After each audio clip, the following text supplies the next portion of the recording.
and he's in positions where he has a lot of responsibility, whether that's the team throwing a lot of utility for him and then he's supposed to keep the opponents in that spot for a long time while the rest of the team makes a play. And in some of the games, he just wasn't able to do that on a good enough level where he just dies too soon and then the opponents have the information and then they're already waiting for his teammates on the other side of the bomb site, or his plays aren't really working. He's getting owned in some of his spots. So there's a lot of, it goes from being really good to being really bad. And we always talk about consistency in Counter-Strike. And so it's like trying to sort of raise your floor a little bit, not necessarily, even the ceiling doesn't have to be that high, but the floor needs to be higher in order for the team as a whole to have a chance. Yeah, for FlyQuest, it's been a little bit of a consistency in the terms of not having the best and most of fun possible. However, they do look to make some changes. We did talk a little bit about Regali, so now we'll hear from him.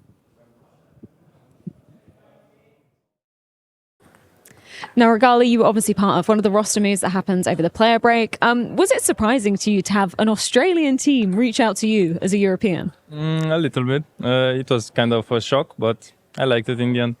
How's it feeling so far within the team? What's their team culture like? They're very friendly. It feels like a family outside of the server as well. I really like it. There's a lot to learn from them, but it's fine.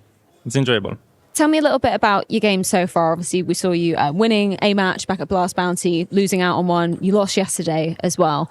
Where do you feel like the issues are for FlyQuest at the moment? We won that game because we played more loose. I didn't have that time to learn so much for the Blast game. But now I could overthink a little bit more because I have so much information to kind of gather up because we practiced a lot.